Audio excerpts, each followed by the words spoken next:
daai noot, gelukkige Moedersdag aan al die dames wat hier sit, en ek praat met al die dames, want ons almal moes iewers 'n rol in iemand se lewe speel as 'n moeder. Ja, en dit is interessant hoe ons kinders die klein goedjies optel, wat ons sê, en dit onthou. So, en dit laat mense nogals lekker giggel. Kry dit in jou kop. Mense moet versigtig wees. Maar ja, dit is soms iets wat net opkom in 'n gesprek. Ja, daar is baie die woord lief genoem. Liefde is iets waarvan ons baie hoor en waaroor ons baie praat, maar ek dink as 'n mens regtig daaroor gaan dink, is dit soveel meer. As ons na die wêreld vandag kyk, dan sien ons nie regtig liefde nie, nê.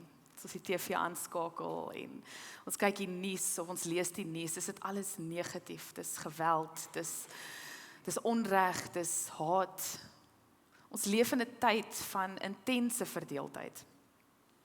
Die skeidslyne tussen mense loop diep, want daar is verskille in politiek en ras, kultuur en geloof. En oral sien ons mense wat kante kies en mekaar aanval. Ons is reg, julle is verkeerd. En die eerste reaksie is haat. En haat en woede word nou vir ons as normaal aanvaar. Ek meen, ons sien iets op die TV en dit is sleg en dis net die reaksie van, o ja, ek het gedink dit gaan so wees. En dit is eintlik hartseer.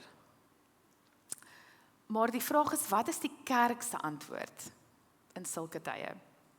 Nou, John Tyson skryf in hoofstuk 7 van sy boek Beautiful Resistance, Love must resist hate. Dit is nie net mooi woorde nie, dit is nie net 'n mooi aanhaling nie. Dit is die kern van die evangelie. Jesus het nie gekom om die wêreld met geweld of woede te verander nie, maar met liefde.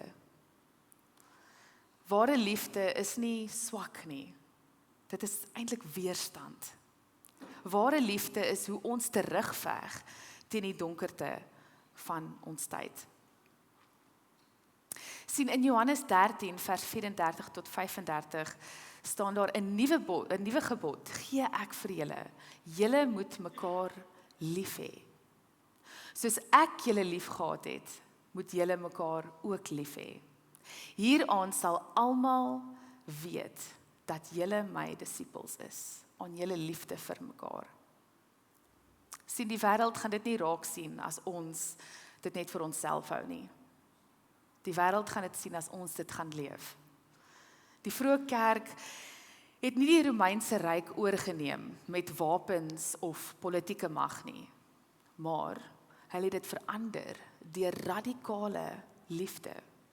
Waar die wêreld mag en haat gekies het die kerk 'n ander pad geloop. Liefde, vergifnis en diensbaarheid. Tyson sê ook in sy boek, when the church looks like the world in its hate, it loses its witness. But when it looks like Christ in its love, it changes the world. Sien, as ons gelyk word aan die wêreld en ons doen net dieselfde as wat ons sien en ons val net in by almal, dan verloor ons krag as die liggaam van Christus daar buite. Ons moet liefde gaan uitleef, want dit is hoe ons die wêreld gaan verander. En ons moet liefde wys aan diegene wat nie soos ek en jy is nie, wat anders is. So die vraag vanoggend is jou liefde beperk tot mense wat soos jy dink of glo? Want ek wil vanoggend vir jou sê, as dit is, dan is dit nog nie die liefde van Jesus nie.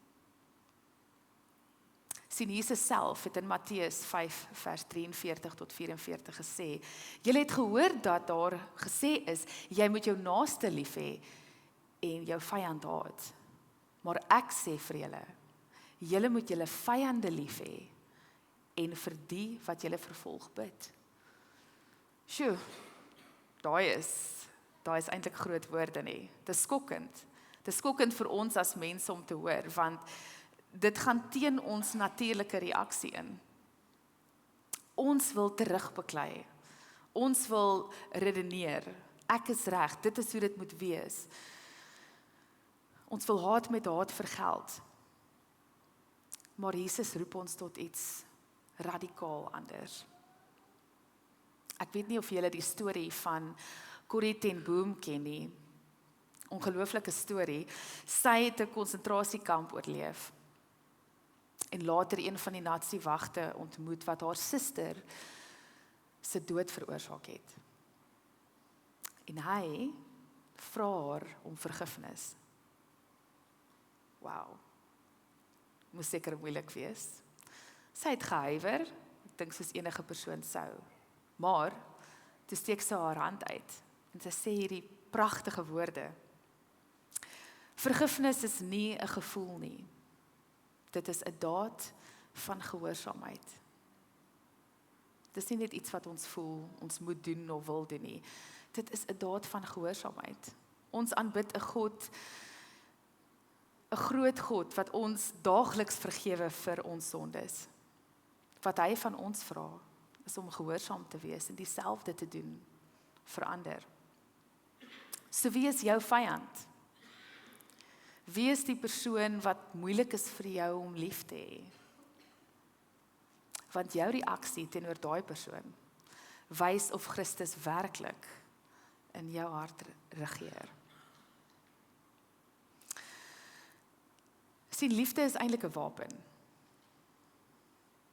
In Romeine 12 vers 21 staan daar, moenie jou deur die kwaad laat oorwin nie, maar oorwin die kwaad deur die goeie. Die wêreld dink liefde is sag. Maar in die koninkryk is liefde 'n geestelike wapen. En ek wil jou herinner daaraan vandag, liefde is 'n geestelike wapen. Ons kan haat breek daarmee. Ons kan haat oorwin. Dit het die krag om strukture van haat en onreg omver te werp. Ware liefde. Bonatuurlike Christusliefde. Tyson sê, liefde is nie passief nie. Dit is 'n wapen in die hande van die getroues. Sien, ons kan nie net weet van liefde en praat van liefde en nie oorgaan in aksie nie. Liefde in aksie is wat die verskil gaan maak. Liefde is aksie wat mense gaan oortuig dat daar 'n God is, wie hy is, wat sy karakter is. Martin Luther King Jr. het gesê, darkness cannot drive out darkness. Only the light can do that. Hate cannot drive out hate. Only love can do that. En sy lewe was 'n voorbeeld van dit, van hoe liefde groter is as wraak. Sien, dis mooi woorde om vir iemand oor 'n WhatsApp boodskap te stuur. Maar daar's soveel krag in daardie woorde, want dit moet oorgaan in aksie. Ons moet dit in ons dade, in ons woorde, in ons lewe wys. Dalk is daar mense in jou lewe wat jou te nagekom het. Familie, vriende, kollegas, selfs mede-Christene. Om hulle lief te hê beteken nie om stil te bly oor die onreg nie. Dit sê nie ons moet sê, dit is alright, dit wat jy gedoen het, nee, dis okay, dis reg nie. Ons sê nie dit nie. Maar om lief te hê beteken om te praat met liefde, met genade, om diep te vergewe. Ons ontvang daagliks genade van ons hemelse Vader. Ons ontvang daagliks liefde van hom, wat ons nie eers eintlik verdien nie. En hy vergewe ons elke dag. Dit is sy hart. En dit moet ons hart wees. Ons moet dit gaan toepas. En hoe doen ons dit in 'n kultuur van haat vandag? Hoe gaan kweek ons liefde in 'n kultuur van haat, wat alles wat ons sien, meeste van die tyd. So die eerste ding wat ons kan doen is, kom ons bid vir ons vyande. Bid vir jou vyande. Jy kan nie iemand haat vir wie jy bid nie. Dit gaan nie eers saam nie. Jy kan nie eers in gebed oorgaan as jy wroging in jou hart het en onrustigheid in jou hart het nie. So kom ons bid vir ons vyande. Kom ons luister met nederigheid. Ons moet nie luister om reg te wees nie. Ons wil soms dit doen.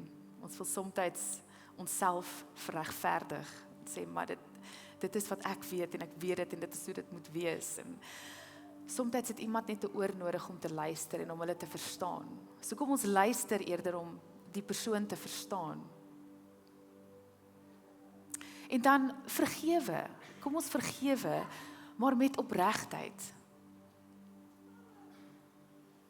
Vergifnis beteken nie verontskuldiging nie. Dit beteken jy gee die reg oor om wraak te neem. Hoeveel kere vind ons onsself in 'n plek waar daar al klaar wraak in ons harte begin groei.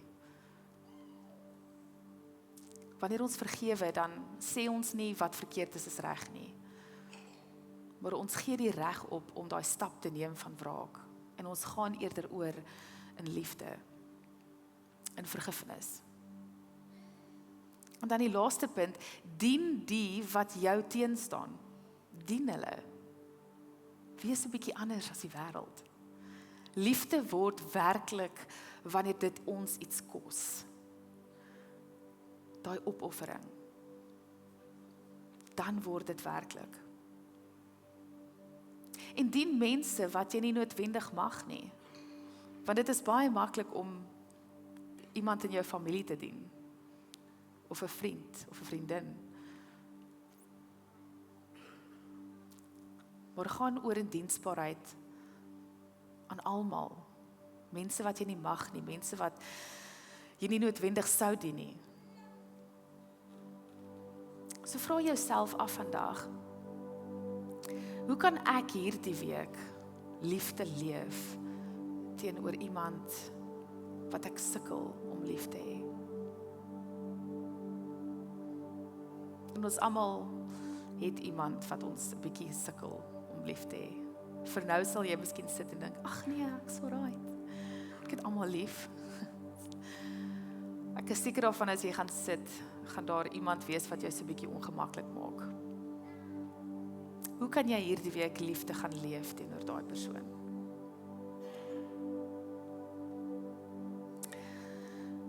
Wanneer ek aan liefde dink, dan dink ek altyd aan die kruis. Want dit was die grootste daad van liefde. God wat sy seun geoffer het vir ons. Vir die wêreld. God het die wêreld so lief gehad, sê die woord. Daai is liefde. En Jesus het aan die kruis gebid vir sy vyande. Terwyl hy gelei het, het hy vir sy Vader gesê, Vader, vergewe hulle. Hy het niks teruggedoen nie. Hy het nie teruggevloek of teruggespoeg of terugbeklei. Hy het vir hulle gebid. Sien, Jesus het nie net aan die kruis gesterf vir sy vriende nie. Hy het aan die kruis gesterf, selfs vir sy vyande ook. Hy het gesterf vir my en jou. Dit is liefde. Die kruis is waar liefde haat oorwin het. Ek en jy is nie geroep om in te blend met die wêreld nie, met die bitterheid en die verdeeldheid in die wêreld nie. Ons is geroep om uit te staan deur ons liefde vir mekaar. Liefde wat nie sag is nie, liefde wat bo-natuurlike liefde is. Want dit is die wapen wat Jesus vir ons gegee het om die donker in hierdie wêreld te weerstaan en te verdryf. Ons moet oorgaan in aksie. Ons dade, ons woorde, jou hele lewe moet dit wys. Dit is hoe die wêreld God gaan raak sien. En dit is hoe ons die wêreld gaan verander. So, in 'n siniese wêreld, kom ons kies compassion, deernis. In 'n wêreld vol bitterheid, kom ons kies vergifnis. In 'n wêreld vol haat, kom ons kies liefde. Want liefde, regte, Christelike, vyand-embracing liefde, is die sterkste vorm van weerstand. Dit is die sterkste vorm van weerstand. Kom ons gaan uit as liggaam van Christus en gaan leef dit, sodat die wêreld God kan raak sien, hom kan leer ken. Kom ons sluit ons oë. Here Jesus, U het ons liefgehad toe ons nog U vyande was. Leer ons om dieselfde liefde te wys aan ander. Verander ons harte, Here, sodat ons nie met haat sal reageer nie, maar met liefde. Liefde van die kruis. Help ons, Here, om ligdraers te wees in 'n donker wêreld. Help ons, Here, om liefde te gaan wys daar buite en in dade oor te gaan. Here, en mag elke moeder ook vandag soveel liefde ervaar